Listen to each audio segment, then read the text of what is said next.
it's warm. Yeah, all right. Nice to see you all. I see some familiar faces from last week.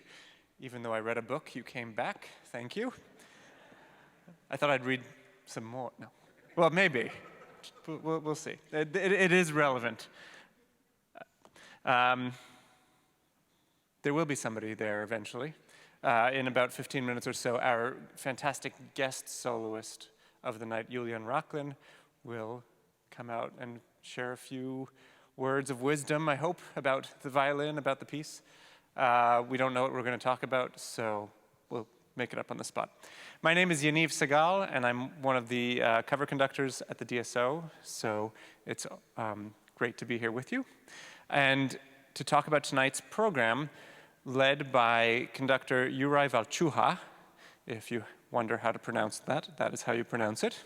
He's a fantastic Czech conductor. He was with us, I think, 2 seasons ago, and is with us tonight for a very interesting and special program. The composers tonight there are just 2 of them, Sergei Prokofiev and Richard Strauss. And these composers have some similarities and also are very different. So what can be some similarities? Well, in the first place, they actually lived around the same time, which is hard to wrap our heads around because their sound and their treatment of the orchestra is so different. Strauss is older. He was born, 1860-something, 1864, thank you, and lived all the way to 1949. So that's a Civil War and 2 American Civil War time, and then 2 World Wars, so big span. And Sergei Prokofiev was born, I think, 1891 to 1953. He died right around the same time as Stalin. So easy to remember that, I suppose, if you remember when Stalin died. These 2 works that we have 2 pieces by Prokofiev, his suite of music from his opera, The Love for 3 Oranges, and his 2nd violin concerto. And then on the second half, Death and Transfiguration by Strauss. So talking about The Love for 3 Oranges, the opening piece, I think Prokofiev wrote that when he was 30 years old, so pretty youthful. And then Death and Transfiguration was written by Strauss when he was 20-something years old. So another youthful piece. So even though Strauss is 30 years older, in their output, this comes around the same time. The opera Love for 3 Oranges was premiered relatively close to here in Chicago in 1921. And if you can think about the atmosphere post-World War I and think about parallels in the art world, what was going on was a lot of experimentation and surrealism. And the plot of this opera is a satire of satires that's so complex and convoluted that I cannot possibly remember it. I've listened to it several times, I've read the plot several times, and I still have no idea what goes on. But you can hear the whimsical nature of the story in the music. And this is a suite from the opera with several different scenes. The music is obviously telling a story of some sort. And I think perhaps if you don't know the music at all, there's one movement which undoubtedly you've heard, which is a famous march. So, at that point you'd be like, yeah, I know this. But it is very virtuosic music for the orchestra. And I think an important connection between this and the Strauss is also this concept that it's telling a story. Of course it's telling a story. It's from an opera. Well, what does Strauss do on the second half? He actually also wrote several operas in his life, but symphonically, he was part of this movement of composers that wrote programmatic or descriptive music. So the title of the piece in English is Death and Transfiguration, and then it might even say a tone poem for orchestra. Strauss, maybe just maybe, he was boasting a little bit when he said something to the effect of, in music, I could illustrate picking up a spoon from one side of the dinner plate and putting it down on the other side. Good for you if you could do that. So he is absolutely telling a story. Even if you don't know the story, I think there are some things that will be apparent. But in this case, the entire piece is based on a poem written by another contemporary who was a violinist and a composer that has fallen into obscurity named Alexander Ritter. And if you would indulge me to read again, I would read the poem for you. Can I do that? Okay, wonderful. I'll read it in English because if I read it in German, I'll butcher it and nobody will understand anything, least of all me. Okay, here's the poem. In the small, poverty-stricken room, only dully illuminated by a candle end, lies the sick man on his cot. He has just struggled once again with death in wild desperation. Now, exhausted, he has sunk into sleep, and the quiet ticking of the clock on the wall is all you can hear in the room, in which the fearful silence is a premonition of the approach of death. Around the pale features of the sick man plays a sorrowful smile. At the confines of life, is he dreaming of the golden days of childhood? But death does not grant its victims sleep and dreams for very long. It shakes him awake cruelly and starts the battle anew. The urge for life and the power of death. What a horrible struggle. Neither one wins the victory, and it becomes quiet once again. Sinking back, weary from battle, sleepless as if in feverish delirium, the sick man now sees his life, trait by trait and image by image, passing by his mind's eye. First, the dawn of childhood, shining sweetly in untouched innocence. Then the bolder games of the young man, using and trying out his strength, until he has matured for the manly battle, which now blazes forth in hot joy with life's highest benefits as its stake. To take everything that ever seemed transfigured and to mold it into an even more transfigured shape. This alone is the noble impulse that accompanies him through life. Coldly and scornfully, the world places one barrier after another in the path of his efforts. Whenever he believes he is near his goal, he is greeted by a thunderous halt. Turn the barrier into a rung by which to rise ever higher and higher. Thus he strives, thus he climbs, does not abandon his sacred impulse. What he has sought all this time with his heart's deepest longing, he still seeks while bathed in mortal sweat, seeks, but alas, cannot find it. Even if he conceives of it more clearly, even if it gradually grows upon him, still he can never exhaust its possibilities, can never consummate it in his mind. Then the last blow of death's iron hammer rings out, breaks the earthly body in two, and covers his eyes with the night of death. But he hears mightily resounding from heaven that which he sought here longingly, world redemption, world transfiguration.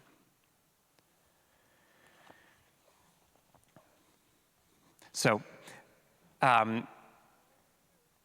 does Strauss illustrate some of this through music? What can you listen for that is so clearly taken from this poem, which, as you can hear, is very vivid in description?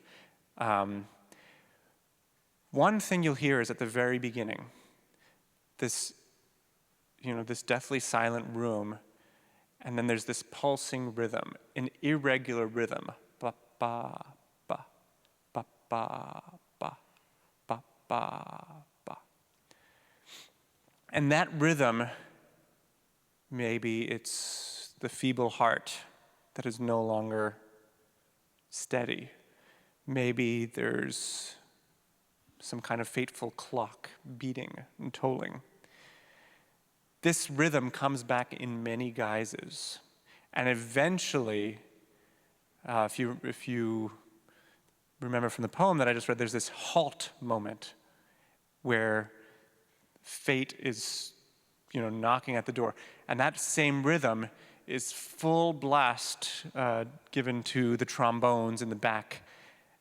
First, of course, trombones, shh. But I think Strauss actually maybe said, never encourage the brass.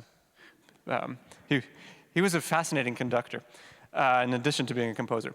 But that comes back, and the orchestra builds. And then it comes back again, and the orchestra builds, until there's a climax where they just stop everything. And that's an example of how, through music, Strauss can illustrate the poem. The Transfiguration moment, that last coda of this music, is some of the most sublime music. And after these serious battles for life, in this case of the dying man, it is just this relaxation, an ascent into, hopefully, a purer world. Now, compositionally, Strauss and Prokofiev are incredible orchestrators in very, very different ways. What Strauss is able to do is to layer music, I think, in a way that was unparalleled before him, and perhaps since.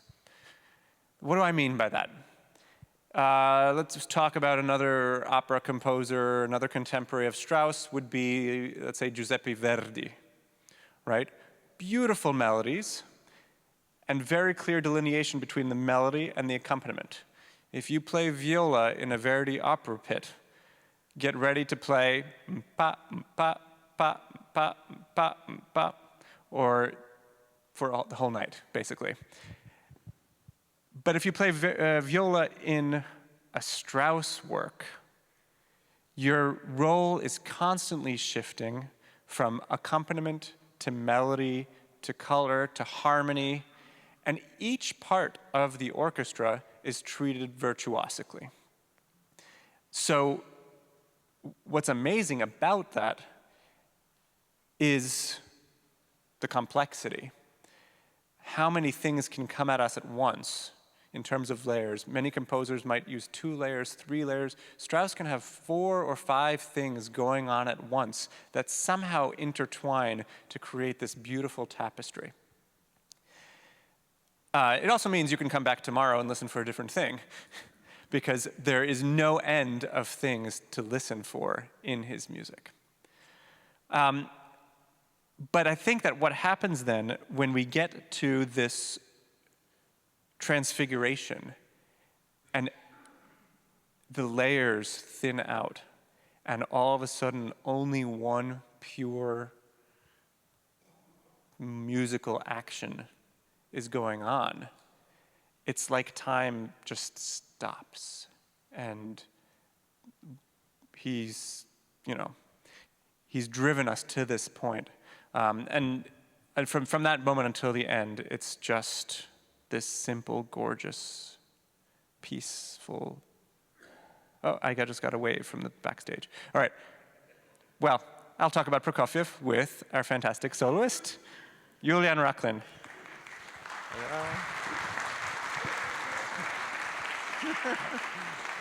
Welcome, Julian. Thank you. Sorry for the weather. I already apologized to them, but you know. It's all your fault, Johnny. I think you've been with the Detroit Symphony before, right? This is not your first time?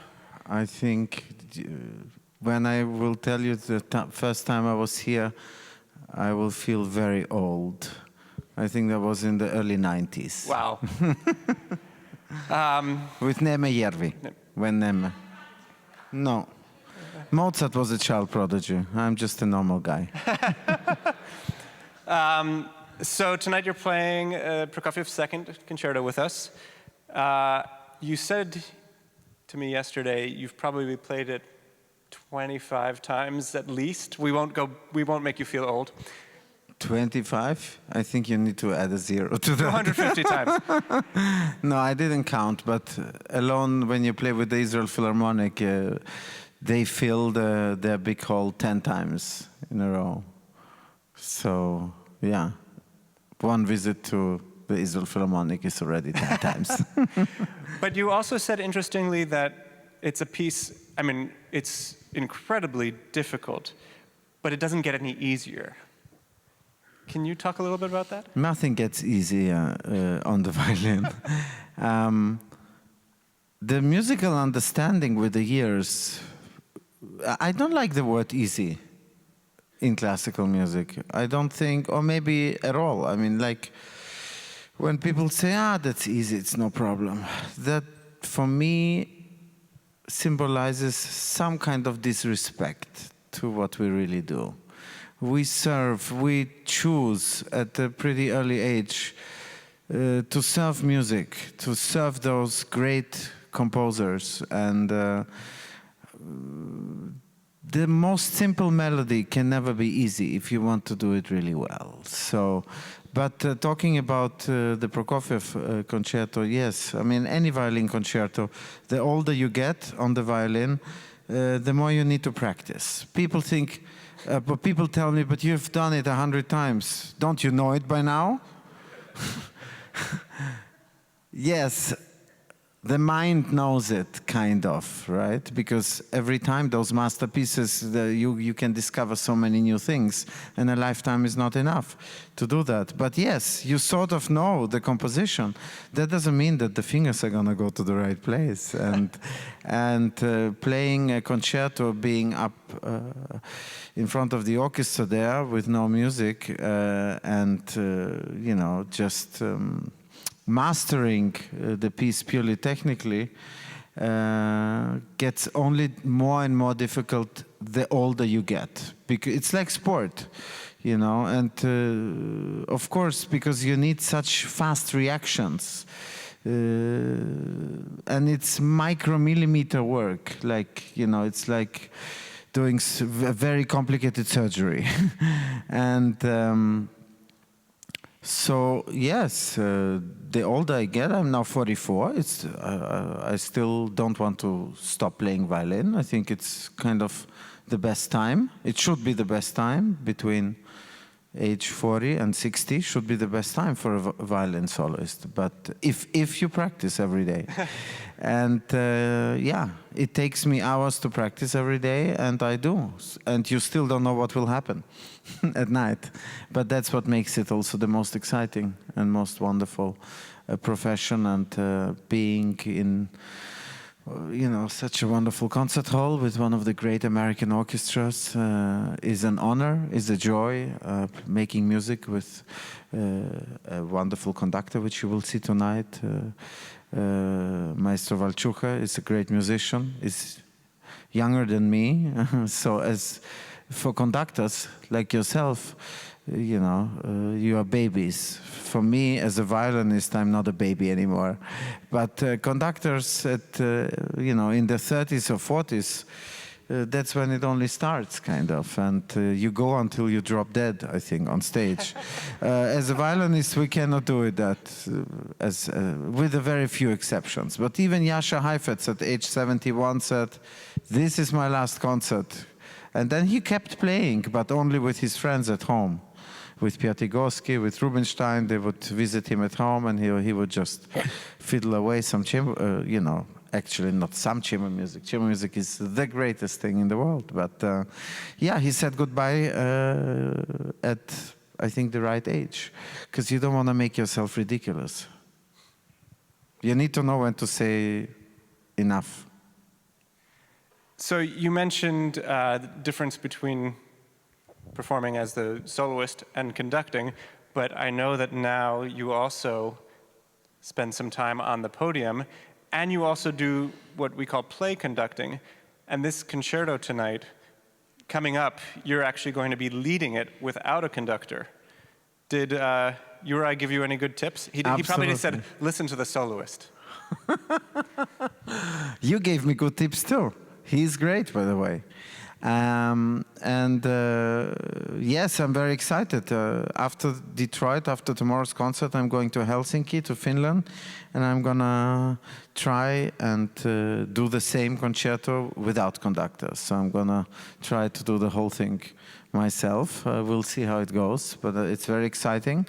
But both, all kind of roles are interesting for me. I spent now 60% of my year I spent on that spot conducting, and 40% on the violin. And some of it is mixed, as we said. I'm doing concertos like Tchaikovsky without conductor, Mendelssohn, Beethoven, of course the Mozart concerti, and I'm going to do Brahms next year as well. So it's interesting. I'm always interested to look at music from all its different angles and perspectives, not just playing the concertos up and down. That was never what interested me. I love to teach, I love to play chamber music, I play a lot viola as well. I love viola. With violin, I've never liked violin so much. It's not my favorite instrument. I know I always get laughs, but it's really the truth. I'm not trying to entertain you, but violin, it just happened to be the violin. But my father is a cellist, and my heart has always been with the cello. And the viola was the closest I could get to the cello, being a violinist. So sorry if I go back to the play conducting, because that's from the perspective of a conductor, or only a conductor, how you produce such a beautiful and big sound. How, when you're playing, do you hear the orchestra? By not playing so loud, first of all. And I don't consider a violin concerto a piece for a violinist who stands there and is the big star, and then the conductor and the orchestra sort of, accompany, trying not to disturb the soloist. For me, this is a totally wrong concept. For me, each violin concerto is a symphonic work. Sure, a symphonic work with a soloing violin or piano or cello or whatever the concerto is written. But it's a symphonic work, and it should be played like chamber music, and not everything that is in the solo part is important. Like when the clarinet and the bassoons and the trumpets and what have you have the theme, I'm not important. I should go down, and the audience should listen to the composition, and not just hear the soloist all the time. Specifically in this concerto tonight, for example, a lot of times the theme is actually in the orchestra, and Julian has like 1 million notes to play that's decorating. Don't remind me. Okay, only like a couple 100,000. I know. Yeah, and so then, in a way, that role becomes more accompaniment, balance, back and forth? It's always a back and forth. Music is like in life. I mean, either you want to be by yourself completely and not be, but if you are with someone, doesn't matter if it's a relationship or a friendship or whatever, you need to listen, no? Because the other person is going to tell you also something, even if you're just having a coffee. And it's the same in music. And you have to listen to the other person and actually take it in and then respond, and then hopefully the other person will also listen to you. And it's the same here on stage. What we have to do is to listen to each other and to make music together. And it's not me doing something, the conductor doing something, and the orchestra. It's this beautiful triangle, this symbiosis, which hopefully happens on stage and then transmits onto into the audience when, you know, the chemistry is right between conductor, soloist, and the orchestra. Oftentimes we get this question for violin soloists in particular about if your instrument has a special story behind it, how you came to find it, because it's such a personal thing. Do you mind sharing? I didn't find it lying on the street, obviously. It kind of came to me through a phone call by a private foundation. These instruments are unaffordable. You know, we are not in the, I don't know, oil. I should be in the oil business, maybe. Well, in the auto business, and we're in Detroit. Sorry, in the auto business. So, but definitely being a classical musician is the wrong business to own a Stradivari in 2019. In 1980 or 1970, 60, you could still afford to buy a Stradivari or a Guarneri instrument. Not today. These instruments go up well into the 20 millions of dollars. And I am lucky, very, extremely lucky that private foundation based in Austria, in Vienna, which is my home, they loan it to me. It's a Stradivari which was built 315 years ago, 1704, and that symbolizes the golden period of Stradivari. He lived I think he had a very long life. He got over 90 years old at that time. And between 1700 and 1720, that's what is regarded as his best period. And so this is just the beginning of the golden period of Antonio Stradivari, and I'm forever grateful to the foundation that they let me play on this instrument. It has a beautiful history, of course, but that will take another hour to go back 315 years. But it's incredible to be able to play on such an instrument. We have about a minute left before we need to get off the stage, and I would love to open it up if anybody has a question for Julian. I'm sorry I didn't give a warning ahead of time, but if there's something that you're curious about, what it's like to be on a different stage, sometimes several times a week. You were in Chicago last week, here, then Helsinki. I don't know, any secrets about jet lag? Do you have any secrets about jet lag? Yes, absolutely. So if I go from Europe to the States, me and my wife, we stay up the whole night. We don't go to bed. So the flight leaves at 10 a.m. or 11 a.m. The secret is don't go to sleep at all. And then you are just so exhausted. And then the flight is like 10 hours, and then you sleep, if you can. If not, take a sleeping pill. I know it's not healthy, but it's less healthy than to not sleep then for the next 2 weeks.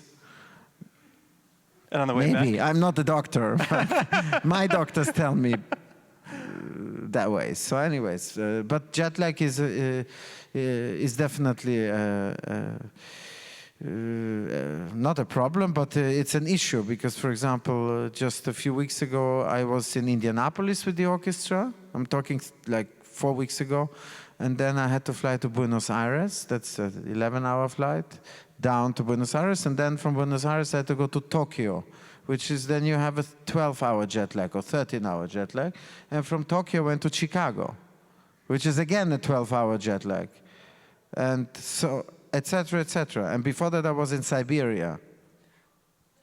So anyways, it's like this 300 days a year for me. And that's why I stay up before a long flight, because I want to be fresh when I arrive. Well, I'll say thank you so much for your music later and for also sharing a bit about yourself with us. It's great to have you here. And thank you all for coming and for supporting your Detroit Symphony Orchestra. Thank you very much. Thank you, Johnny.